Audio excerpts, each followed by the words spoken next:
if you this book, did you read this book I yet? haven't because Okay. it's at home, but when I Oh, get home, I will read it. But I read Descriptive Phenomenology and the other one, the one that has three. I think oh, it's the one on the top right there behind you. this one? Wait, behind Oh me? yeah, yeah. I bet it looks the same. The one It's the behind same. you, by your mom's picture, that looks. Oh, that's the APA. APA book. Yep. I was I like, can't wait, read it, what's but I back see the there? colors. Yes, yes, you're right. That's the APA book. Yeah, so show me that book again. That's the one I read. This one No, no, or the other this one. one? Yeah, descriptive, interpretive, quality. Yeah, that's the one I read. Okay, I did not read this one, but I have Cool. been chewing the mess out of this one. And And narrative, so I put some thoughts in my Pomodoro. Let me go there. yeah, so is there something up with your Pomodoro? Because I don't think it hasn't updated. Maybe I'm looking at the wrong one. I hope not. Hmm. Let me close that because sometimes it saves it to my desktop, but I don't. Okay, that I makes thought it sense. was saved to Because our there's shared no entries folder. for like 2 weeks. Oh, then maybe it just saved it to my desktop. Okay, well then I'll just show you what I have here. Share. That's what sponsored my comments. Don't forget about your Pomodoro. Oh gosh. And Okay, that makes there we sense. go. There you Yeah, are. that's not what I see. Okay, yes. I'm like, I fill it out. But Okay, maybe it's just buried it to my that makes desk. I total don't sense. know. I'm like, that does not seem like Charitta. No, not at all. Not at all. Okay. So lots of things. I still have about 10 pages left in this little book, but a few things that kind of stuck out to me. Your study, you talked about the big T versus the small t. Mm-hmm. Their study, they talk about the big Q versus the little q, big Q Mm-hmm. being the conceptual, your overall question, and then your Mm-hmm. little Qs tend to be tell me more about, right? Tell me Like about the pros. experience. Hmm. Mm-hmm. Um, one maybe incorporate a paragraph regarding the import. Oh, okay. So as I was reading, I had some random thoughts and some also places I think this could be beneficial. So one of the random thoughts I had was potentially incorporating a paragraph about the importance of storytelling, especially for cultural purposes, Mm-hmm. um, even in the face of erasure, of being erased by Trump, right? And taking books Mm-hmm. away. So that's a thought that I had like, oh, okay. Um, as far as why narrative is important and why it is utilized a lot in Mm-hmm. cultural context. Some other thoughts I had. What does this one say? In this manner, this approach does not seek. Okay, so narrative does not seek to provide generalizability. Instead, it wants to highlight peculiarities and Mm-hmm. someone's experience. Mm-hmm. So, what I think is throwing me off about narrative, though, is that it talks about how narrative, it throws me off, but then it also is like, okay, that makes sense. Narrative contributes to theory development, and they talk about it in the same magnitude that they talk about it for ground research. Grounded theory. Uh-huh. Yes, grounded theory. I think where I understand that is um, so they do have conceptual framework. They're guided by the conceptual framework, but the narratives are allowed to take a life of their own that may deviate out of your conceptual framework or what you're seeing. A part of me believes that happens in any type of qualitative analysis to a certain degree. Um, but I also thought maybe it was a good call out um, because of the backlash the hierarchy of needs experience with generalizability, and being able to talk across cultures, although critics were split on that. Um, let's see, what else did I write here?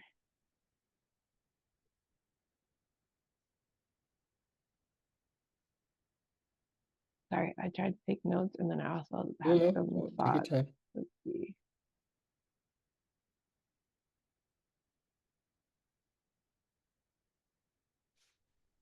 It talks a lot about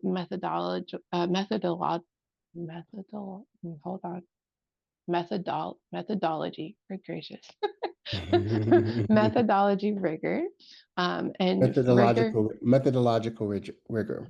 meth, hold on. Methodological. See, I ain't had Hmm. my tea yet. Methodological. Rigor. That sounds wrong. It sounds like And a dinosaur name. Anyways, so yes, methodological rigor. I think I said that right.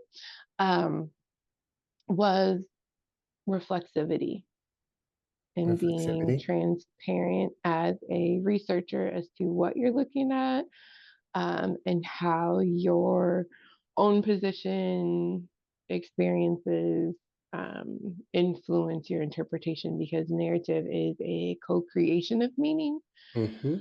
Um, let's see. And so that we bracket to be able to acknowledge and calibrate our own experience in the margins without allowing it to influence the narration that we're capturing. Correct. Yes. Yep. Mhm, We talked about they use journaling and memoing, but yes, same as bracketing. mhm. Um, so yes, narrative is transparent with reflexivity, and as far as the double hermeneutics, Humanetic. humanetic. Hmm. There's a R. Hermeneutic. Hermeneutics. Yeah. Okay, there you go. All right. And then as far as yes, the double hermeneutic because it is the co-creation Hmm. of um, understanding. Um, another little bit here on how there are diverse perspectives, which is great because that, as far as what I am looking for, is I'm looking to illuminate the omitted voices, or silenced voices, so that aligns. Um, I also like that it ties in, and I'll probably get to this here in a second, but it talked a lot about how narratives were the word I want to use. Narratives are socially constructed, and they are socially constructed based off of the individuals having the conversation. The way they relay this is that stories change, but how we tell stories is what changes based off of who's in the room, which makes sense. I think that also feeds in a little well with the identity development portion of my conceptual framework. Um, I also like that I talked about how trust is dynamic, but this also talks about how I think this also helps bring into the conversation how the participant in the leader, or yeah, the employee and the leader, how the employee and the leader's relationship is also dynamic, right? Based off of the stories we're telling, based off of what's evolving for that person. Um, one of the quotes that I like that they said was, narratives represent a self that is alive and evolving, a self that shifts meanings rather than a fixed entity. So I thought that was really great. Talk through explicit meanings as well as implicit meanings. I have to admit that I'm a little, what word would I like to use? I'm a little Biased. overwhelmed or anxious, maybe, about implicit meanings. About Um, about calling out implicit meanings. Mm-hmm. So, that this person maybe was more confident, right, in their answers, or maybe that these pauses illustrate um, uh, a reduced feeling about oneself, where you have to recover. Like, so those things I realize I think I'm not as comfortable with them, because they are truly open to interpretation, even though that's the focal of narrative analysis. Um, let's see. Because yes, implicit looks at non-lexical elements of the story itself. Yep, and I put that. Not sure how I feel about that, because I hate labels and I hate boxes. And it makes me uncomfortable to read past the words. As a Black woman researcher, especially with the overwhelming scrutiny ushered in by Trump and his misfit delegation. I probably will need to clean that up a bit before that goes into a letter, but nonetheless. Um, um, let's see, what else did we have here. No, finish that. You want to invite Trump and his Mr. delegation to what? Well, because I feel like implicit meanings are more subjective, if you will. And it talks about that, right? It talks about how narrative, two researchers would see it the same, right? Based off of and that's the reason why we have reflexivity, and the importance of reflexivity, so that you as a researcher can frame like your thinking as you were interpreting the text. But I don't know, a part of my brain feels better with explicit, like, oh, these words mean, as opposed to the way he said these words relayed as, or the gap could indicate, like those little nuances of the narration. That's the part that makes me uncomfortable. Okay. Let's see what else. Um,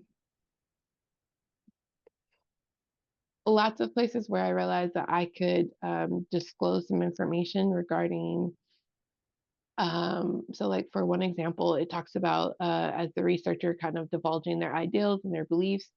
I was thinking I could disclose my paralyzing fear and reluctancy to focus on Black people, even though I think that my study is more geared towards Black only, right? I have been very reluctant to make it a Black only study in the face of what is currently happening in America.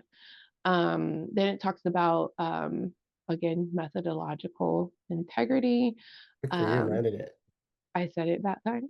Yeah, landed it. Yes. Okay. Um, oh, and I learned quite a lot of different things, as far as there were two, hold please. Okay. Ep- Epistemology. Epistemology. Oh, thank goodness. Okay. Epistemology. I had to do a little research on that. So, because Mm-hmm. I knew I didn't understand that one. This is the theory of knowledge. Mm-hmm.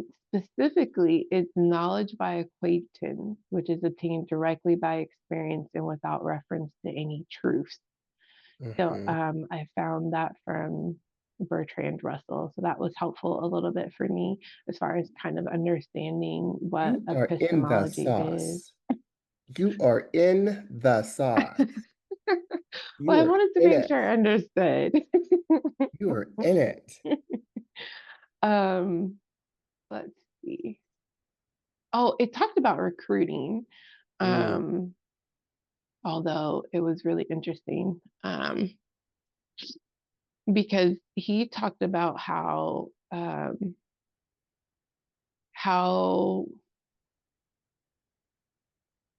think they use the word recursive. mm-hmm. Recursive, yes. How recursive the data is, in the Mm-hmm. manner in which you are going to collect the data and analyze the data as you're collecting the data, not keeping it all towards the end. Right. This is helpful for thematic, to understand thematic saturation, but it's also helpful for you to adapt or evolve the questions, Mhm. especially if certain aspects or pieces don't come up. They do a lot of conversation about the interview, but it not being as structured. And instead, they refer to something that they call as pocket questions in the event that someone's life story, um, as they told it, didn't reveal certain aspects that the researcher was looking for. Mhm. They also talked about the sample size. Um, I hate them for this because they said that this was that it's complex, but they gave no numbers Yeah. whatsoever.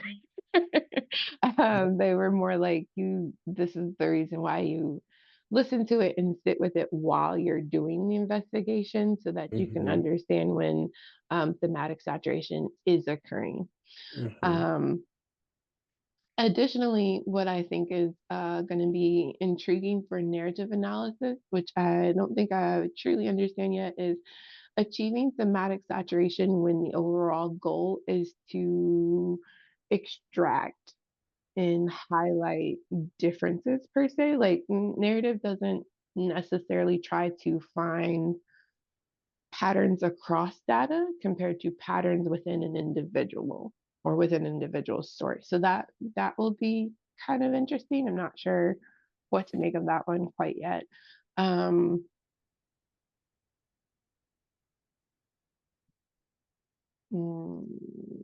Talked about how conducting the interview and where you conduct the interview can have some impact on the story that is being told. I hadn't thought about that. I only think about it because when I think about all the things behind me on the wall, I might not want to do that. I might want it to just be a blank space where it's just me and a white wall. So that was interesting. Or use a if you're doing Zoom or use a filter. That's true. That's true. Use a filter, blur it all out. That makes sense. Um,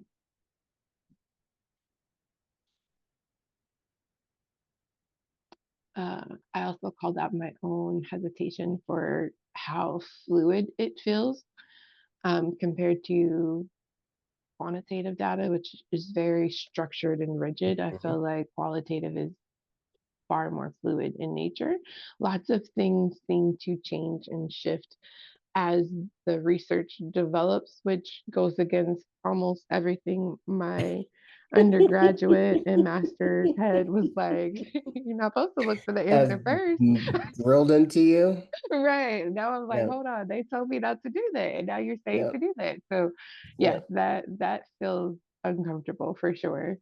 Um, Also talked about journaling and the importance of journaling, especially because journaling helps in fidelity. And it's important to consider like what's your motivation for conducting the study, what your identities are, which I hadn't thought about that one, and of course how that influences your data collection and your data analysis. And then emotional expectations. I didn't think that I would be journaling my emotional expectations. Like, what? Who did that? So that was that's new, that's different.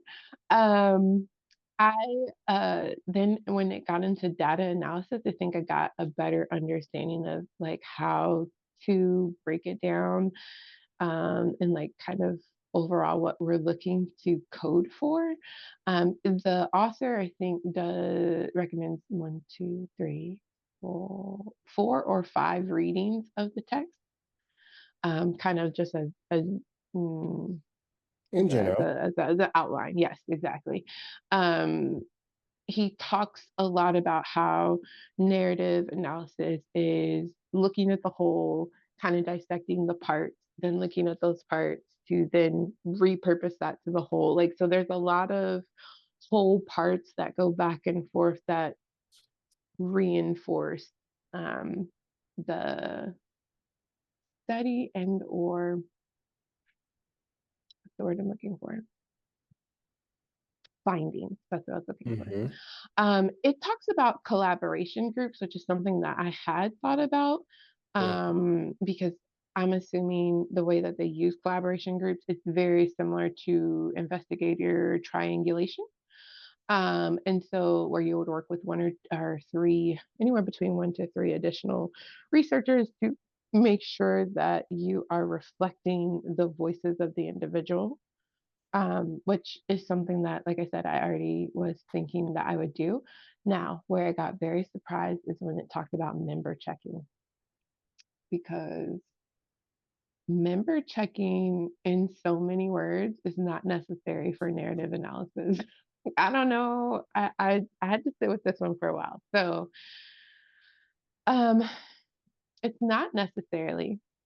It's not necessary because, as they indicate, the researcher has the interpretive authority and is not seeking agreement, right? Because remember, narrative analysis isn't about generalizability or me seeing the same things that you see per se, because it is the co-creation of meaning.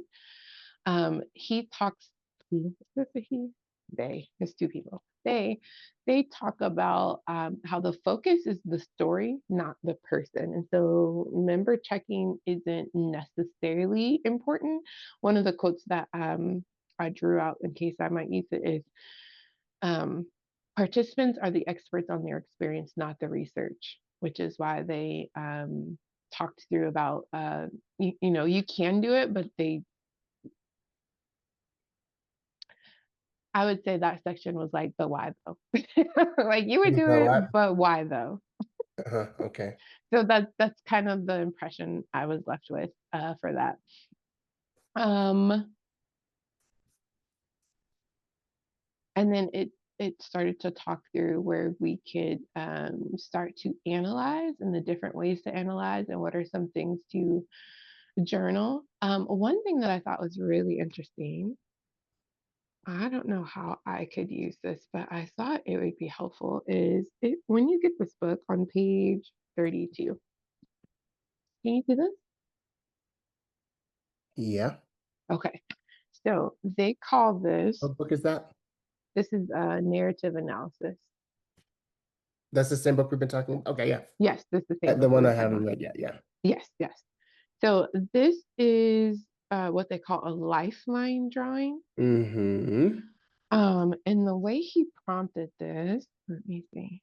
So the way he prompted this is that he began the study by inviting the interviewee to create a lifeline drawing. This is used as a tool to guide the interviewees to narrate their entire life story. Now, I don't not looking for an entire life story, but I thought this might be a really great opening question and maybe putting a career ladder there and letting them just kind of, Mm-hmm. because his line here kind of he also has like some labels. So like this one here says like 8 fathers abused, and then he has like 18 moved out. So like little things that they talked through, but also that kind of gave an understanding of their life. The question he asked, or the way he instructed this was, I'd like to ask you to draw a line that represents your life. The line should begin when you were born, come to the present day, and then go forward just a bit into the future as you imagine it. The line should go up when it was a good time in your life, down when it was a bad time in your life, up and down as much as it has across your life. After you're finished, we'll talk through it. So feel free to make notes or anything you'd like on the line. So I'm trying to figure out how to adapt that because I feel like this would be a really good visual for the participant, but may also Mm-hmm. keep us on track of what did their like this is the life in general, and I'm more so looking probably for their work life, I guess is I'll say that. Mm-hmm. So this is really impactful. I liked it. Potentially, once again, not sure because this requires something more than I think virtual, but we'll see. I kind of liked where it was talking from.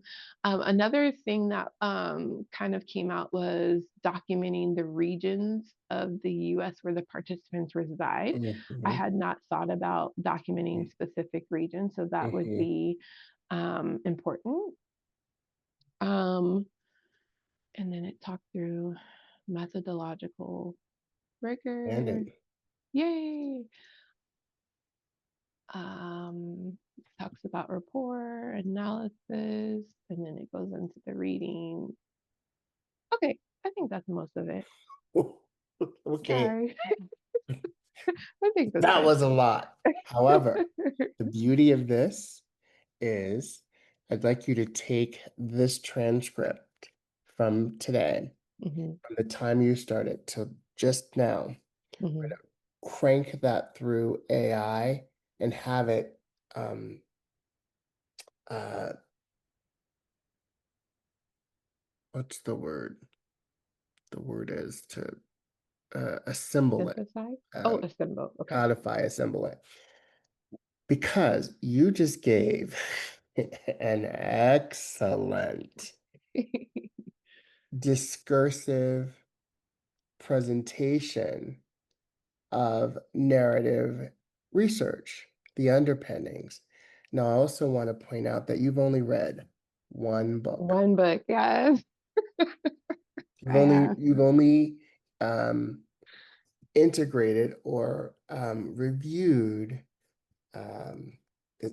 I don't remember who wrote that one. Hold on. This is Josselson and Hammock. I don't even have it in my. I don't know who these I don't people even are, have it but in my. And no. So mm, you there are others. We need to look at least two other methodology experts and okay. compare and contrast their perspectives. And I think what you're going to see is they don't agree. Exactly. Yeah. They don't agree, which means it leaves you in a place that you're not gonna like because because ultimately the decider is you. It's weird. Yes. But let's step back. Let's step back into why you're doing this in the first place.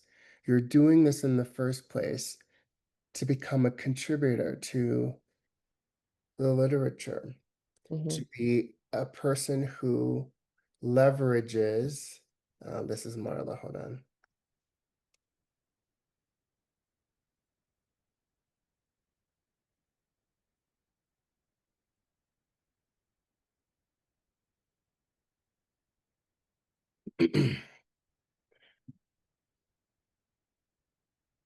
Um, this is a very strange hotel. Oh. Uh,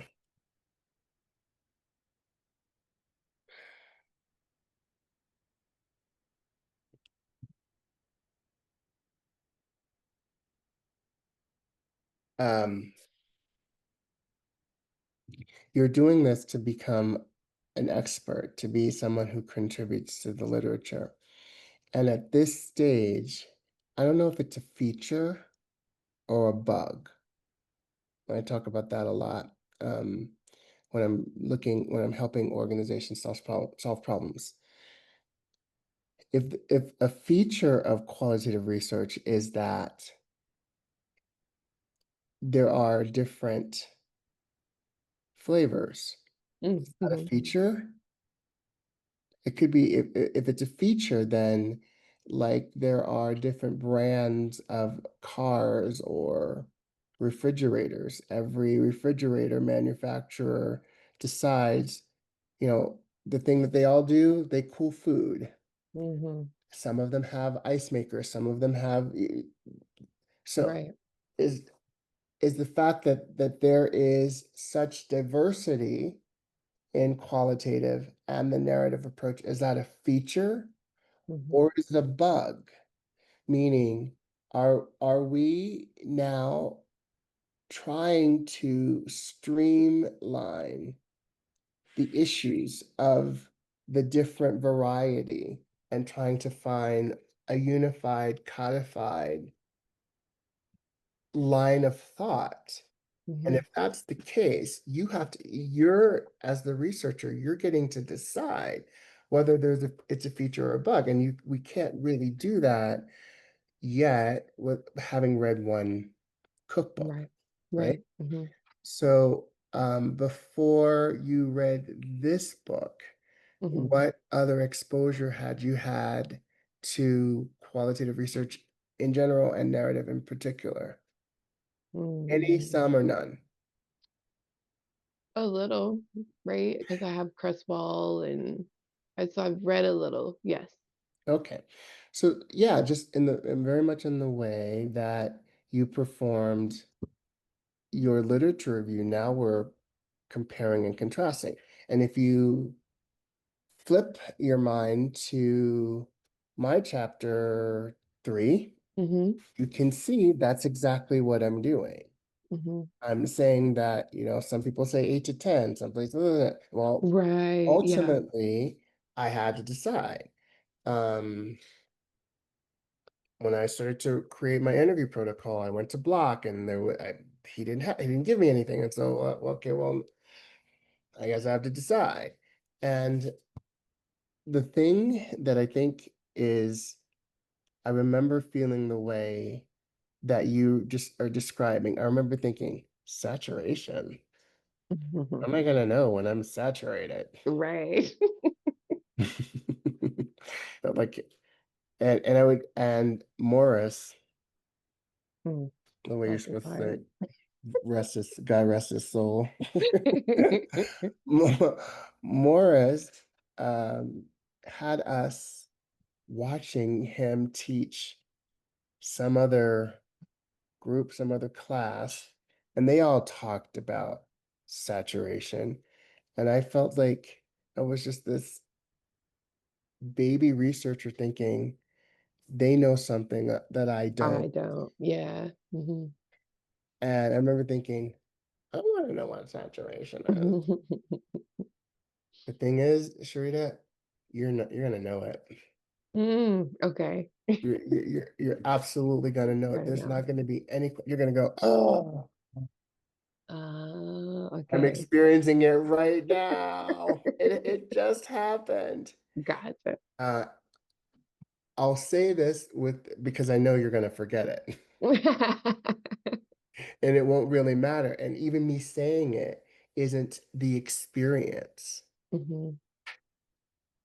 The experience will be you're around your fifth or sixth or seventh interview, however, whatever number that is. Hmm. You're a little bit bored Mm. as a researcher. You're a little bit bored. You're asking a question, and before they start talking, you're saying what they're going to say. It's like, "Oh, that's saturation. Okay. I can anticipate what they're Mhm. going to say. Okay. That makes I'm sense. not learning anything new. I could do, and so when it happens the first time, you think, okay, well, maybe that was a fluke. Right. How Also, did I'll I do know he another one. would say And do another that? one, like, okay, I Okay. didn't learn anything. Absolutely didn't learn anything. Gotcha. Okay, so that makes more sense than in what it was talking about as far as the researcher being, like I said, that fluidity that I was uncomfortable with. That's what it sounds more like sitting with, because he talked about 4 interviews that he had done and no one had brought up sexuality. And so then he ended up going back to talk through sexuality. But it sounds like this makes more sense the way you say it. But so I'm gonna pause because I think we have to keep, this is like a juggling act. Hmm. You have a lot of balls in the air, Hmm. and it's easy to forget the primary ball. Ah, yes. That's the primary ball. And so there are at least two, possibly three approaches that you could use. Narrative is one. Hmm. I'm not familiar with narrative. Well, I'm not familiar with narrative as a dissertation research, but I've Mm, certainly done countless studies in my job as a researcher for brand trust that's absolutely narrative. okay. Um, I've done uh, some that are pharmaceutical. The studies that Target initiated on Black food, Black toys, Black entrepreneurs, all narrative. Hmm. And there are many, many ways to approach it. And so this methodology, it's a group of authors. Hmm. Yes, They it's two. have their Hmm. perspective, Right. right? Um, Crystal has another, Marian has another, and I'm gonna, so we do need to also look at least one or two other different approaches Hmm. and have some discussion about why you chose one versus the other. I don't know if I did that as prominently in my dissertation as I did in my master's thesis. I know that that was in my mind, and I know we duked it out, my chair and I. Hmm. Well, we had to because, and I couldn't go too far because she really wasn't into the whole qualitative research at all. Um, but I think you should. Let me pause also and say that I'm also in this dissertation chair training right now. Mm. How much fun is that? It actually, Is it actually really good? Do they know what they're doing? Do they train you to know what you're doing I and no one's listening? that's Is a that what's great happening? that's a great question because when I think about Marla's chair and her experience, I wonder, but it's her first. Mm. Marla was her first. She's doing two right back to back, but Marla actually was her first. Oh, gotcha. Um, and she was doing two at the same time, but Marla was her first. So Hmm. her first to reach final defense, and the other one did it a couple weeks later. Um, and she's a different person. Hmm. She also didn't get her PhD at the Chicago school. So there's the socialization Oh, of that. that. Yeah, yeah. Did you get your master's also at the Chicago I school? did not. Okay. Mm-mm. So there's the socialization of that. Yes, yes. I am very steeped in the Chicago school milieu. Okay, okay. Um, uh, I don't know if that's good or bad. It just is. Yeah. Um,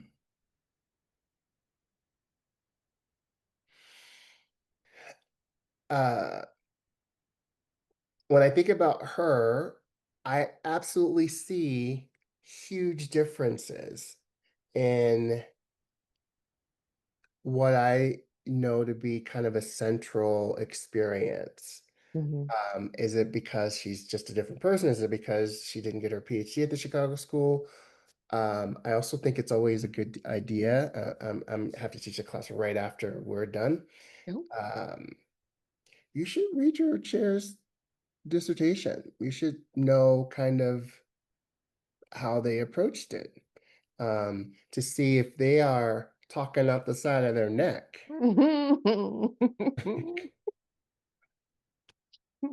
It's a I fucking think no. my chair is comfortable with pauses because as she tells the story, she was ABD for quite some time and then went back That's a and big. finally. My friend Shelly just ABD, and the quality of her work is different Mm, than someone who went from 2000, I got one master's and another master's and then right into the PhD. Yeah. Um, I was steeped in academia. I was steeped in research. Um, she didn't, there's technology. She just flat out kind of refuses to take on. Mhm. And then she's been teaching for 20 years. She's been teaching all of those ABD years. Oh, wow. So Mhm. she's the expert, That's interesting. except she's not. Yeah. Mhm. That is interesting. That Okay. where I wonder, I just wrote to my chair. She reposted my session that's coming up, which I was pleased and a little bit surprised. Yeah. Uh, and she really kind of recommended people to come. And I'm having a conversation with her in my head all the time. A little bit like when your mother says you're gonna when you grow up and you have a child like you Yeah. Yeah. and you Hmm. hear your mother's words come out, you're gonna hear your mother's words come out of your mouth. I hear her words come out of my mouth, out of my face all All the the time. time. I'm like, God damn it, she was right. She was right. She was right. You're right. You're so right. I was such a little monster. Thank you so much for being patient with me. Right. Yeah. And and I had to teach her some things too. She had to get her Of licks course. too. Yeah. And I'm seeing through this training some really, really good ideas. Lots of valuable things. But I also I was on three other committees since before I'm doing my first one right now, chairing. But I was born for this. Yes. There's For that. sure. There's that. And I think you are too. I really think you are too. Um,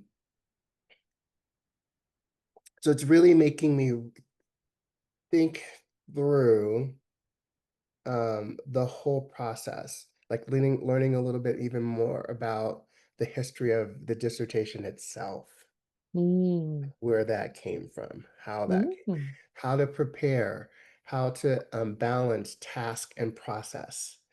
I kind of did I did what I do, which is so they told me I couldn't share, so I built a business of coaching. So Hmm. I'm coming into this with a lot of like 2.5 years of experience, Right. um, of practical experience with doctoral students at the Chicago School, not in the Chicago School, or not in IO, other, and also 3 years of actual research as a professional. Right. Um, all that to say that what am I saying? Let me let me circle back about what I'm actually saying. Did you Um, talk about the training? we have to look through the lens. Ah, I'm not necessarily sure this question that you have hmm. is a narrative question. Right. I'm not sure. Let me go back to it. Where was I? I'm not sure this is a narrative question.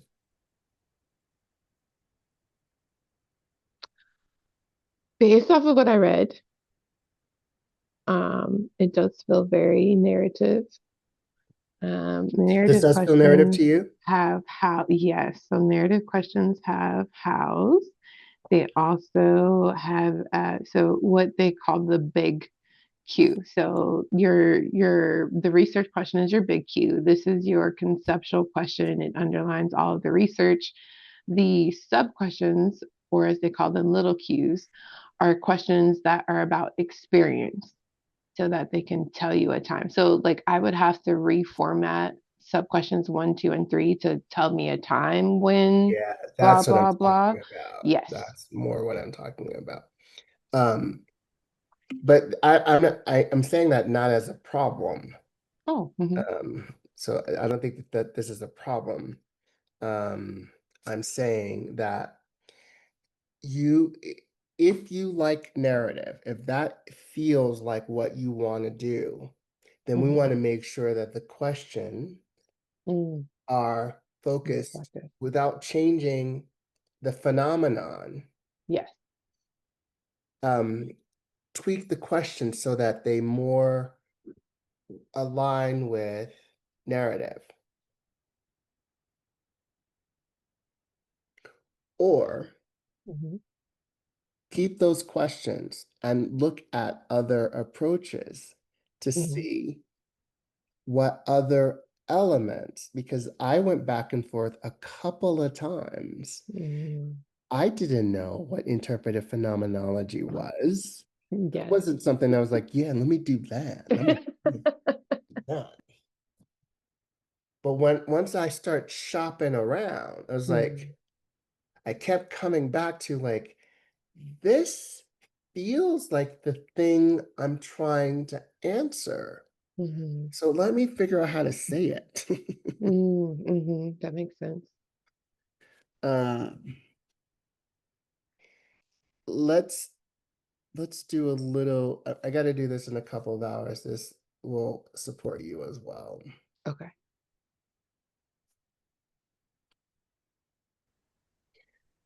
So in Mm-hmm. qualitative research, and Mm-hmm. particularly the Cresswell and Poth book, Cresswell wrote a book a couple years before. I think this is 2025, maybe in 2018, with his son. That's the Cresswell book. Mm-hmm. Yes. I was very surprised when he came out when his son suddenly dropped off, dropped off the list, and he's now working with Cheryl. Mm. Among the five approaches, we need to have in our mind, and there should be uh, some, even if it's just a few sentences, that describes that how you selected whatever you selected.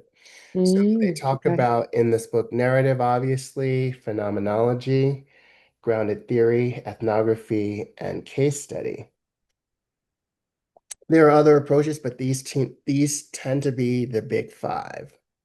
Mhm. So if we take a look at what they all are, they all have common features and they differ in some ways. Where narrative research looks at personal stories, and I mean, it's in the name.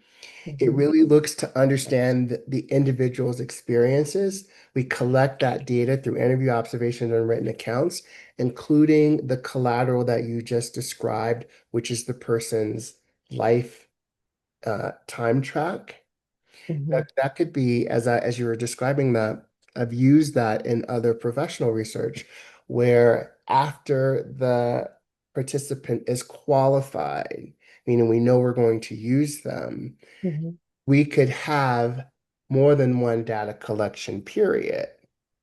Mhm. Meaning you are qualified, you've agreed to participate. Part one, complete this timeline, submit Yeah. it to me. Once you've Mhm. submitted to me the timeline, the next step is to schedule the actual interview so that you are tailoring the interview based on what you've gathered from the person's timeline, and that there could be some space between the time that they complete and the time that the interview is, so that you're now getting to validate whether how accurate it is because they won't really remember, right? Mhm. Mhm. The focus is on their context, so you're learning about them and their meanings, their subjective meanings. And that gets a little bit to what you've been talking about hermeneutics and double hermeneutics, where we're really giving the participant the responsibility of narrating and creating meaning. You are supposed to uncover patterns, but you're not necessarily looking to make maybe that, and I think that might just be those methodology experts' idea. Yes. Um, you have to find some, yeah, you have to find some pattern or there's no finding. Mhm. Um, but there may be some, and I haven't yet read it, but what we're trying to do when we're doing qualitative research is recruit a group of people who already have something in common. So you've Right. already done that, Hmm. right? And if one feature is that you're looking at women and you're looking at Black women, well, then you've already found a pattern. Hmm. Hmm. It designed to go beyond the surface to create really intricate details and to elevate their experiences. It's about storytelling, and there are different lenses that you can use to tell the story. One of them is Right. coming of age, one of them is sense of adventure. There are many, many different lenses that you can use to tell the story, right? It's not just you know, beginning, middle, and end. It also could be um, like fables, right? Hmm. There's a problem, there's a moral and a lesson. Hmm. And we use it in various fields like psychology, sociology, education, and healthcare, right? Hmm. We use the nuanced insights from our participants to create and illustrate the complexity of this particular brand of human experience. So now if we look at phenomenology, you'll see some connections between narrative and phenomenology. But the difference here right away, we're looking to explore the essence. The story is important, but what we're trying to extract is the essence of what's really happening. And this is really perhaps most important when the meaning or the essence or the life experience is obscure in some way. Hmm. When we're trying to find subjectivity as perceived by them, Hmm. we want to understand the underlying structures. We again collect it through interviews, participant observations, and written reflections, just like narrative. Their perspectives are central. We're looking at their unique interpretation of what's happening. We suspend our own interpretation until we start to, um, unless based on what approach we're using, we could use hermeneutic or double hermeneutic, them making sense of us or us making sense of them making sense. Hmm. We're looking for themes and we want rich, detailed accounts, not the story, but rich like vignettes of Hmm. what's happening. We Hmm. use again in all these fields that we've seen before, but we're looking for a deep exploration of the consciousness of that experience and sometimes even the unconsciousness of the experience. Okay, grounded theory. It's used to generate a theory because there isn't a working theory that describes the phenomenon of interest in some way. And so we're trying to induce the same way that uh, a pregnant woman is induced. We're trying to bring birth something from what Hmm. we're observing. We're looking at something and we don't know what it is versus deductive reasoning. We know what it is and we're bringing it down to Hmm. a theory that we already know. Here we're looking at something and we don't know what it is, and so we're creating a theory that explains what we're looking at. Hmm. We still do the same process, but we have to be a little more specific now. We're collecting data and we're trying to match the data to certain codes so that we can use those codes to define variables. So we can use those variables uh, like any theory that what's your favorite theory? Systems. I love Systems. systems theory. Tell Hmm. me what you like about systems theory. I love systems theory because it does a great job of understanding how everything is kind of connected and how one system can have and how one part of a system can have impact on the whole. Okay. I love um, the Kirkpatrick model theory. Mm. It's a model theory. Hmm. It says that there's four parts. in learning. The learning has to be novel, has to grab the learner's attention. You have to, two, measure what you're trying to teach them at the end of the learning intervention. Three, the learning has to leave the room and get back to the place where they're going to use it. And four, the learning, what you're trying to teach them has to match what the organization is trying to accomplish, or else it's not going to be Yeah, null and supported, void. right? So, it, a theory, you have to be so precise and grounded theory because you want people to be able to use it. And if Hmm. the terms and the ideas are slippery, they can't use them. So it's a much more very methodical process of collecting information and coding it in a way and refining it so that it can be durable. You're sampling purposefully, you're choosing people based on the specific experience that you're looking for. Not like you're not doing that for narrative or phenomenology, but you have to be really Selective. picky Hmm. about who you choose because you don't want to waste time collecting data if the person isn't going to give you data that matches what you're trying to map out. Hmm. You're looking again for saturation, but the new data that doesn't align with an existing theory. Because if it aligns with an existing theory, why are you doing it? That's a good point. Okay. Right? Hmm. Um, Hmm. uh, this is a little bit over my head. I only because I haven't done it. I understand it theoretically, the coding system, open axial and selective coding.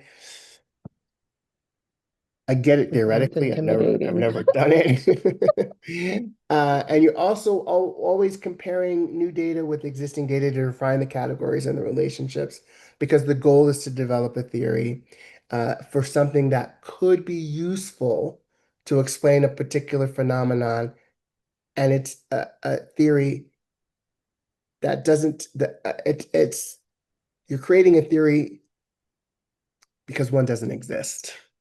Mm. It's widely used in sociology, nursing, and management. Here we're seeing it's not as widely used in Psychology. psychology, Hmm. and that might be an interesting thing to think about because this is hard. It's hard. Mm. It's flexible and it's dynamic because it attempts to understand social processes and the interactions that underpin them. Mm. Ethnography.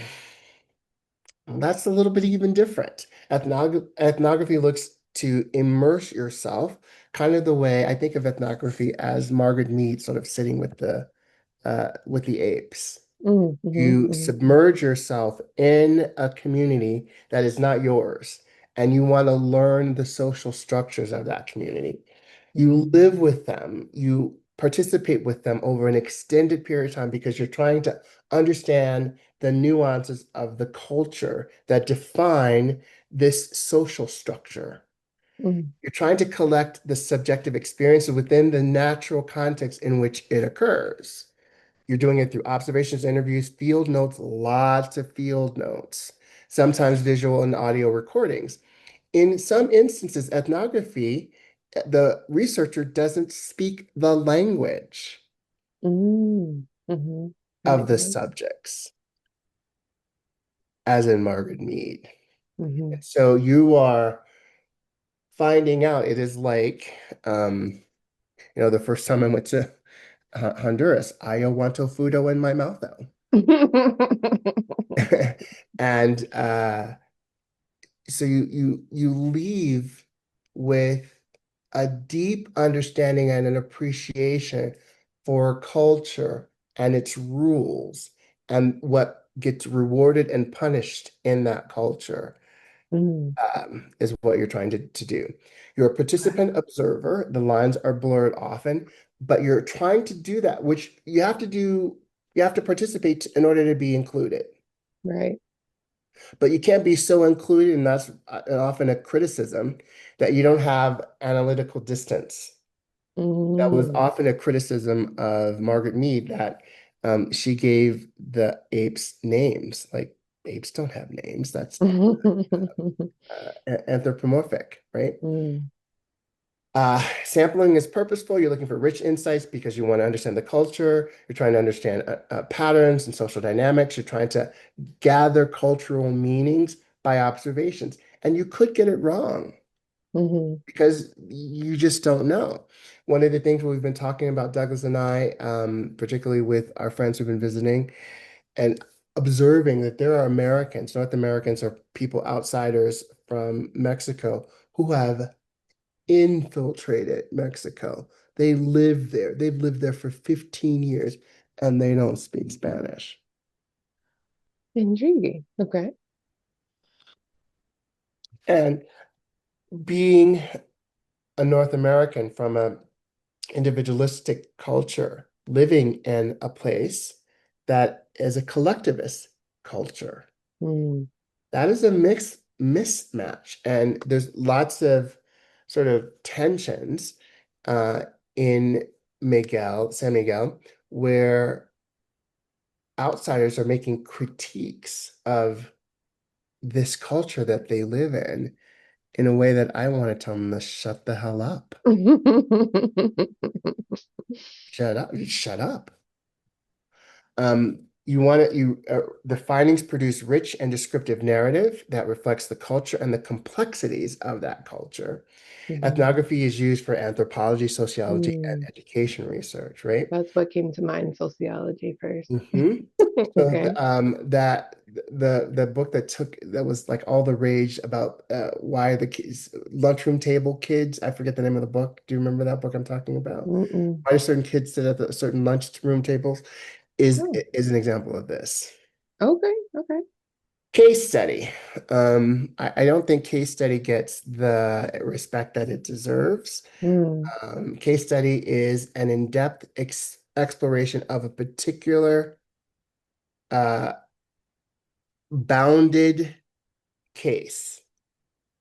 And you collect it through interviews, observation documents, archival records. You can do a case study and never talk to a person. Mm. Just Okay. Morris simply talks about this for social media. examine the artifacts. Gotcha. Okay. Okay? One of my friends at University of Missouri St. Louis, I'm working with them on something called contested heritage, where their dissertation work is examining, uncovering, and studying sites around the United States where there is contested heritage, like the Alamo or Mm. any number of places where people have different interpretations of, or the one that stands out, Gaza. Mm. Like Hmm.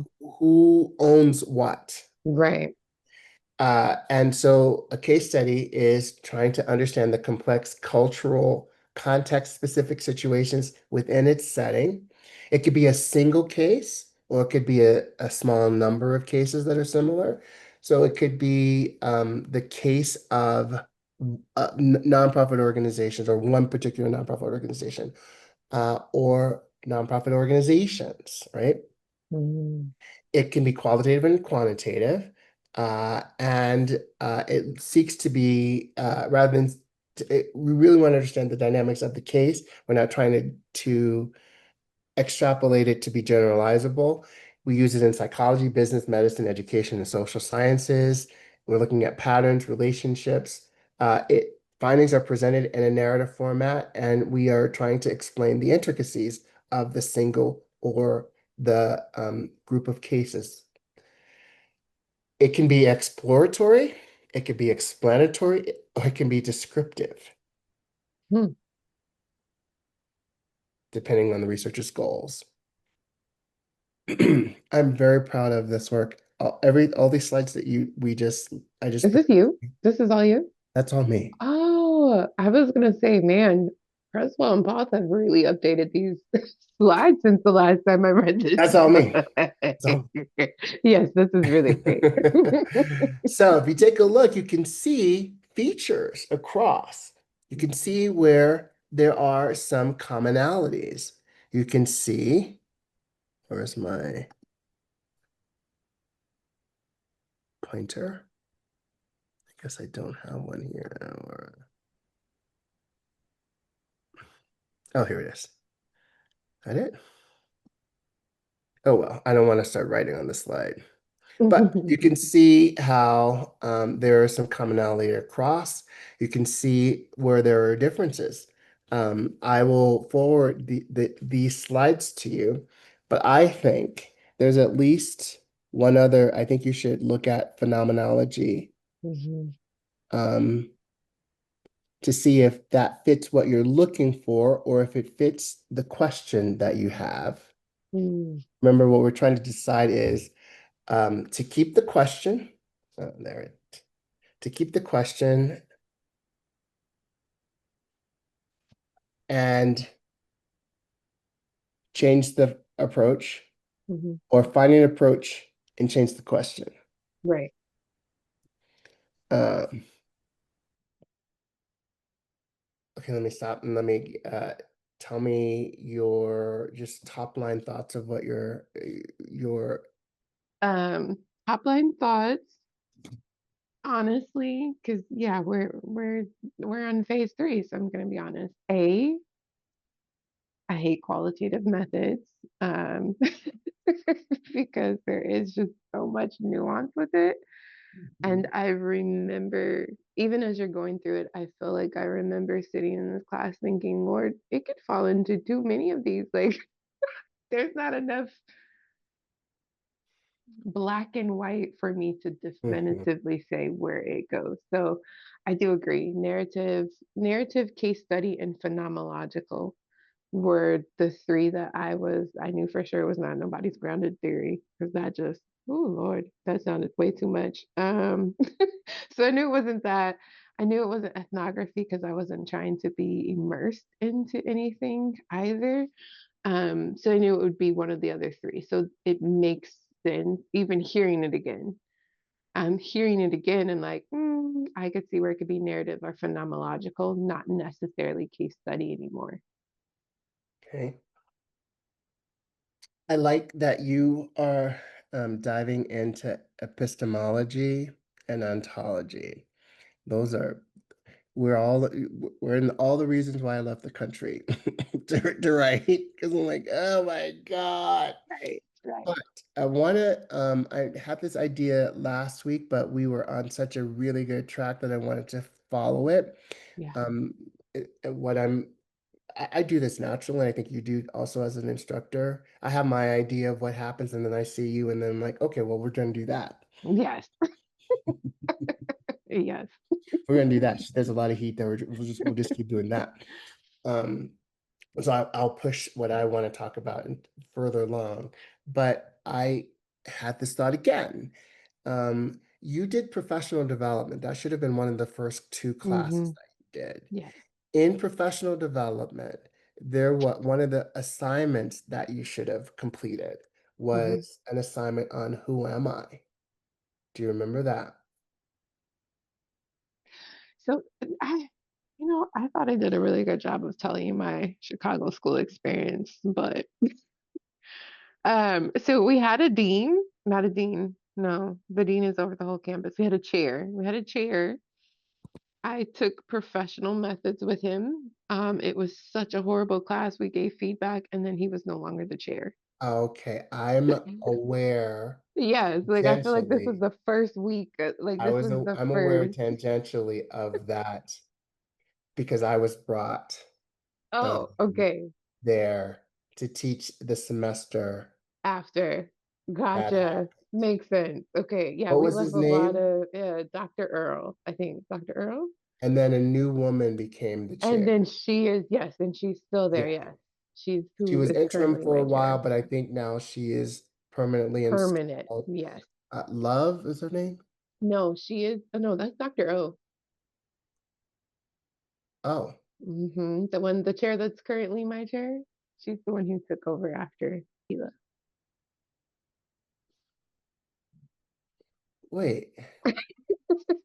I'm not gonna go down that rabbit hole. Okay. So Okay. maybe we did it, but I don't know because I gave a lot of feedback after that class. All right. I'm gonna post.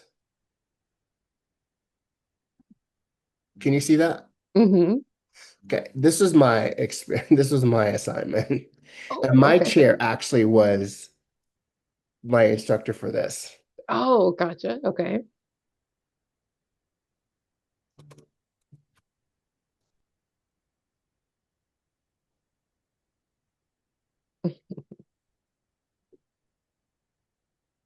Hi, Hi.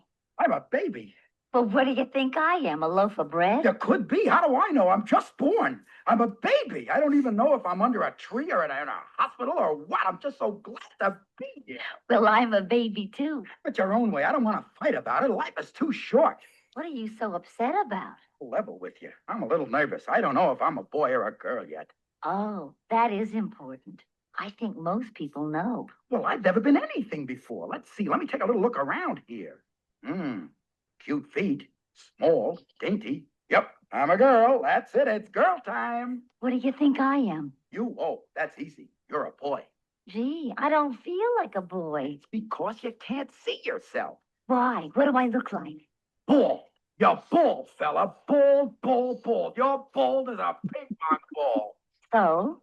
So, boys are bald and girls got hair. Mm, you're bald too. You're kidding. No. Don't look at me. Hey. Girl, yuck, it's disgusting. Hey, maybe you're a boy and I'm a girl. Nah. I'm a girl and you're a boy. I think you're wrong. I'm never wrong. What do you want to be when you grow up? A fireman. What did I tell you? How about you? A cocktail waitress. Does that prove anything to you? Yeah, you must be right. I told you I'm always right. You're the boy and I'm the girl. I guess so. Oh, wait. Here comes the nurse to change our diapers. About time, too. I've never been so uncomfortable in my life. Look at that. What? You see there?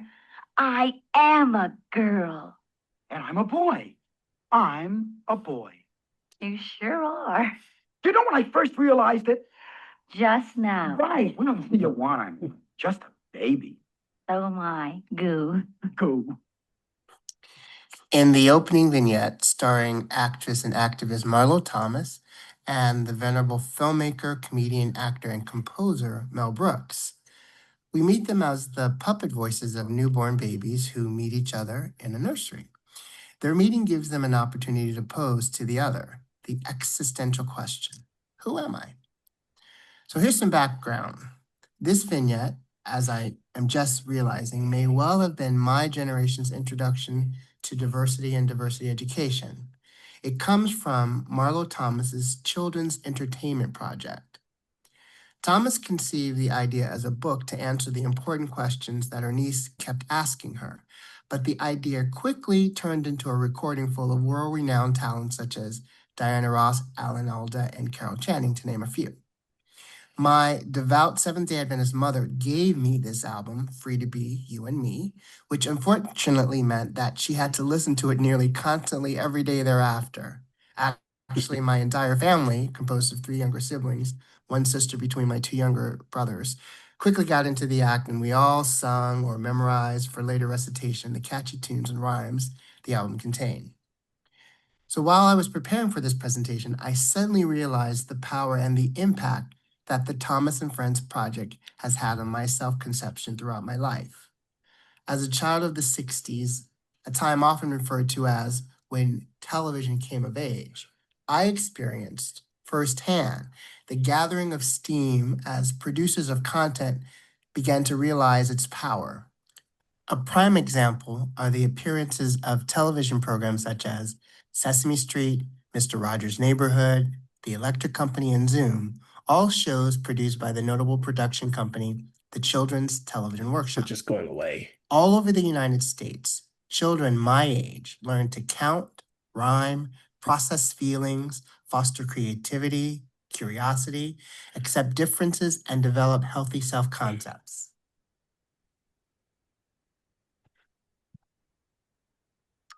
Hello, I'm Jamie McNeil.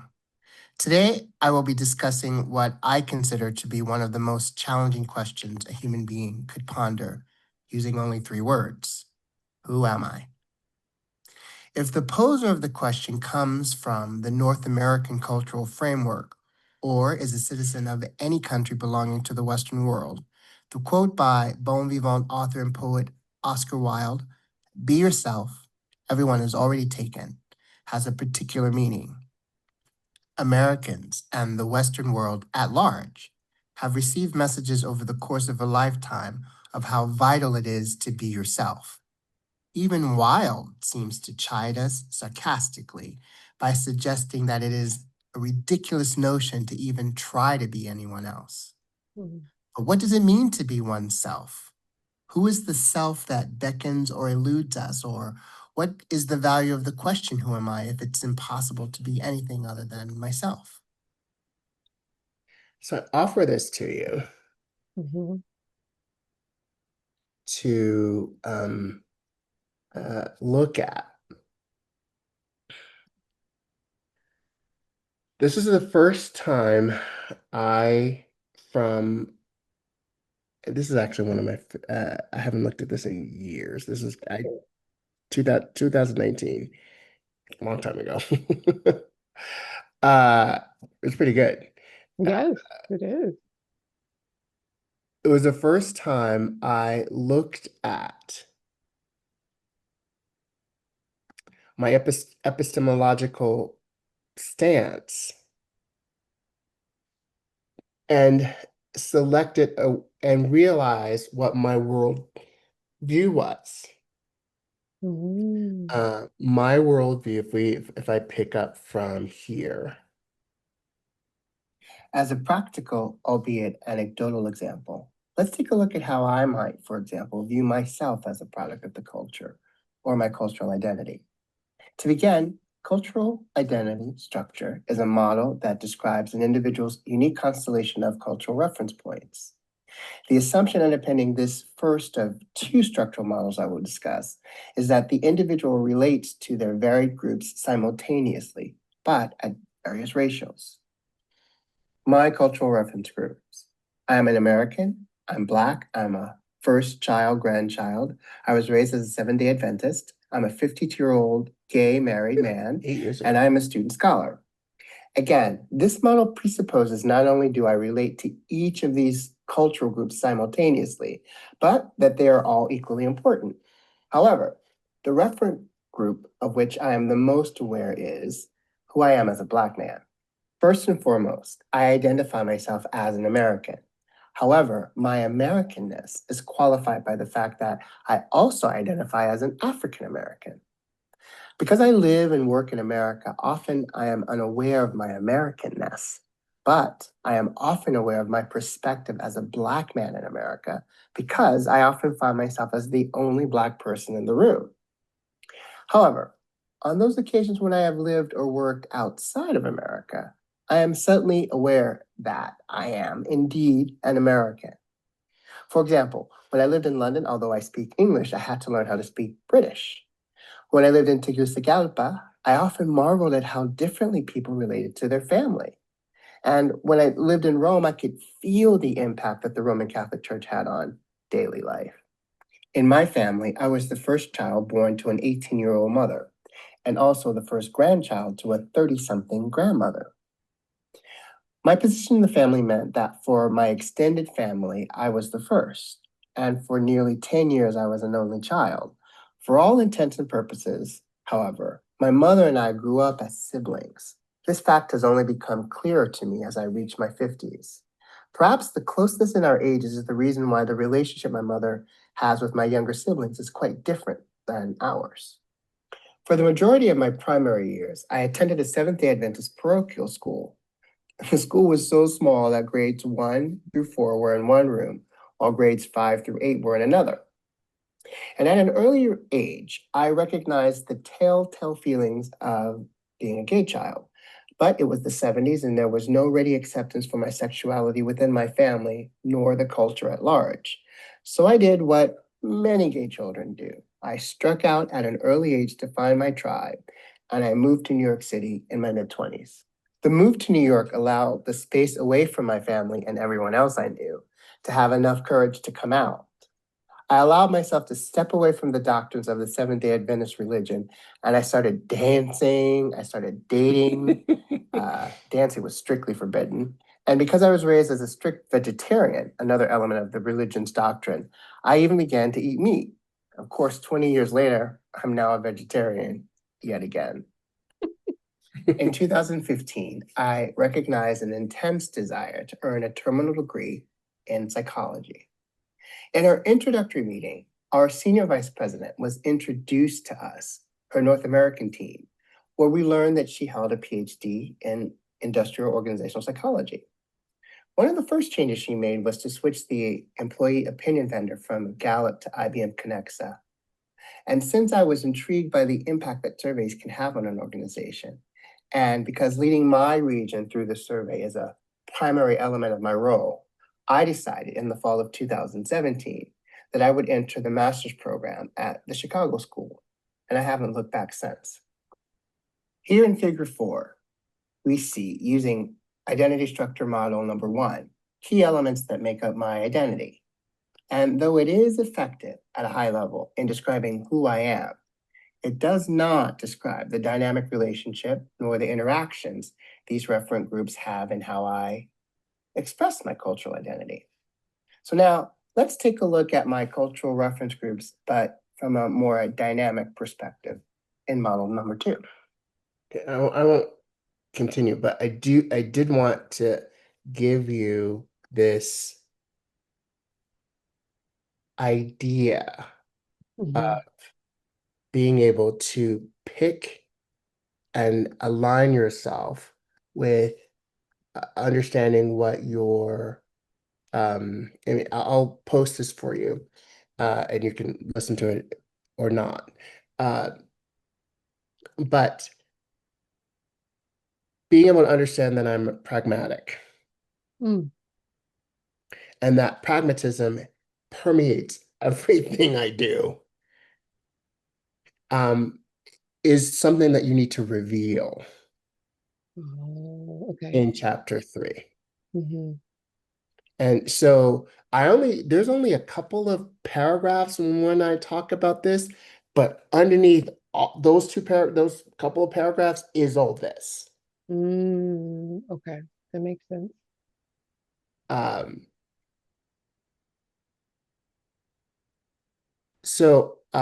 all right, let me stop. Did you do any writing this week, or did you only do I research? only did reading. Okay, perfect. That I got lost in research. some, Sorry. no, sometimes that's it bees like that. Yes, yes. Bees like that. It was clear to me when I said, "So how's it going?" You start talking, and like 35 minutes later, you're still talking. Yes. I looked and I was like, oh my gosh, it took up all of our time. No, that tells me that you were possessed. That's a good word. Yeah. And being possessed by your research is the highest thing that anybody can hope for. Mm. So again, I may have an idea, but if you're possessed by something, the tension between task and relationship, and you are emerging as your own scholar, and I'm receding as Mm. as a guide, Hmm. which is absolutely what we want. Yeah. I'm so proud of you. Me too. I I literally, didn't think I'd I make it don't know, this I'm a far. little emotional today. I could cry. Oh, it's been a good journey. I didn't think I'd get here because I was ready to just be like, you know what? ABD it is. Listen, ABD it is. Let's just do this.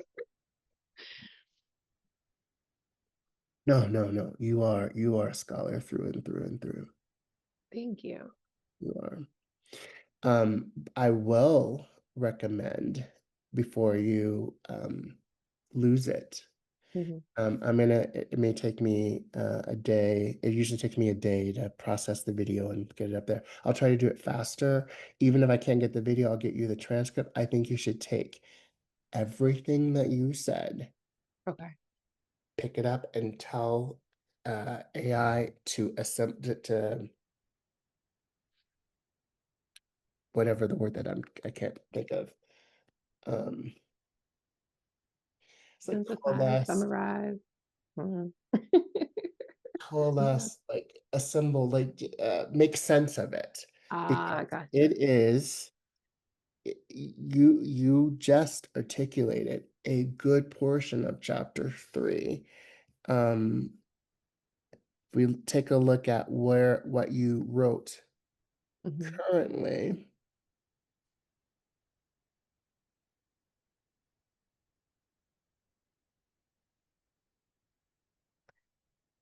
It's always challenging to find once you've opened something, like where is it again? Here we are. Let me make sure. Okay.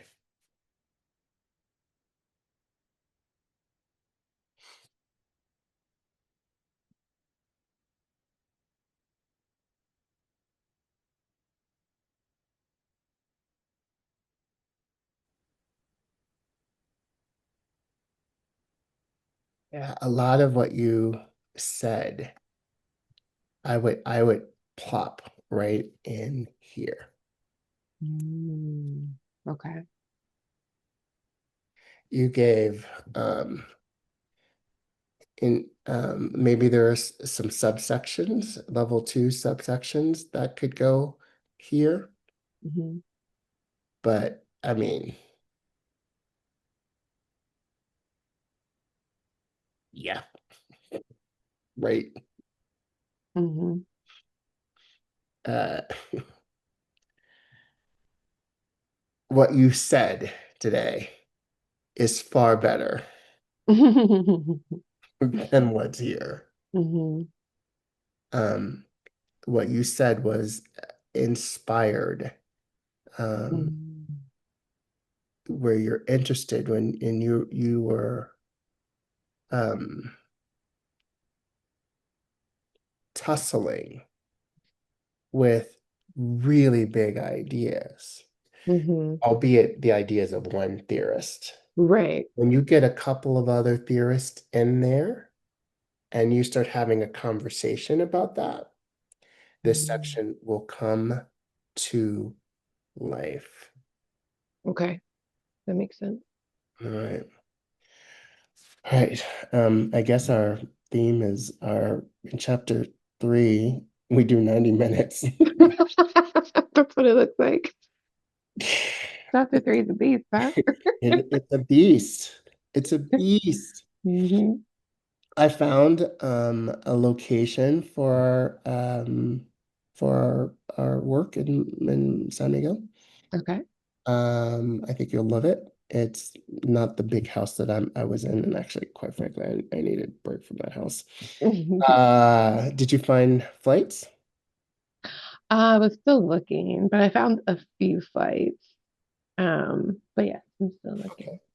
Okay. There is a possibility of one other student. I'm not that thrilled about it. I'm thrilled about, let me not say that. I don't know her very well. Gotcha. Gotcha. And the last interactions I had with her were a bit weird. Mm, Um, but it was COVID. We were all weird. that's very true. All of us. We're all weird. Um, but uh, I would I'd be looking to come down on the 28th. I thought I might have been coming earlier, but I'd be looking to come down on the 28th, Mhm. take the bus from Mexico City to San Miguel and leave on Saturday. So Okay. Monday to Saturday. Um, yeah. I'll have more details this coming week. What Okay. was so was this a good conversation today? This was a great conversation. Yes. What are your big takeaways from today? My big takeaways are, yeah, I'm just gonna, okay, just be honest. Nobody knows what they're doing to a certain degree, right? And so this is where, I think this is where you read, utilize deductive reasoning, and then are transparent with Hmm. what it was that you did and why you did it. Hmm. And you have to make some decisions, Yes, yes, absolutely. and that's a little bit scary. It's just a little scary, A but it's okay. little- It's okay. I feel like there were some, this is where you color outside of the lines a bit, right? So it's your goal is still a cohesive picture, right? But at the same time, the boundaries aren't the same boundaries they've always been, right? So you're gonna allow for, yes, the thoughts of Josselson and Hammock, and then of course Creswell and some others, and then sifting, your way through what works and what does not work. Oh, I would say that is not necessarily coloring outside the lines, but I think that's apropos. But it would be like there's an exercise, maybe you've done it. Two people are back to back, and Mm-hmm. one person is looking at a picture and they're describing it, and the other person is Is drawing. right. Yes. Mm-hmm. And so obviously there is some relationship between what's being described and what's being drawn, but oftentimes when the people turn around, they're like, "What?" Way different. Yes.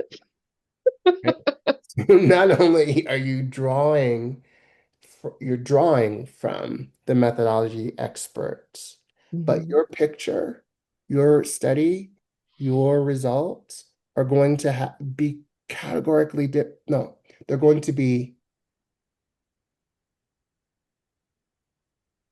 isometrically different, Mm-hmm. categorically similar, Mm-hmm. because you're drawing from that category. They're going to have some relationship, but it's going to be unique in its own expression. And so, at some point, if you decide, once you decide, and if you decide to approach, to use the narrative approach, we need to find a good narrative dissertation that we like Mm-hmm. Mm-hmm. and see how that researcher dealt with things like the timeline, or how they dealt with what template of the narrative storytelling did they use? Mm-hmm. How did they recruit?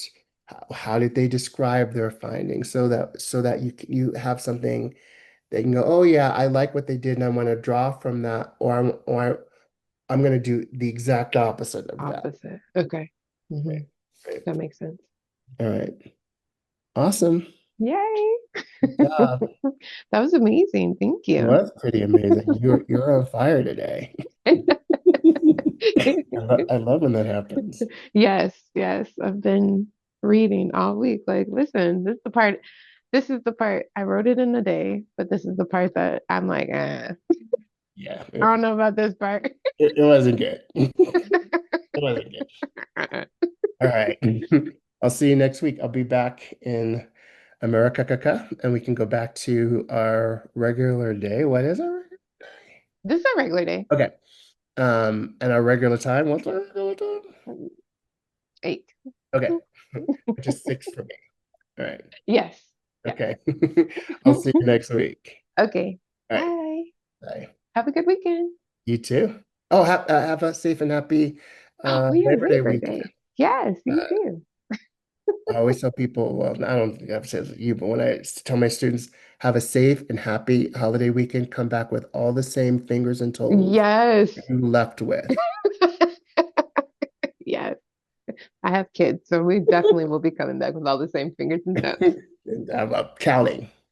All of them. All right. All Bye-bye. right. Bye.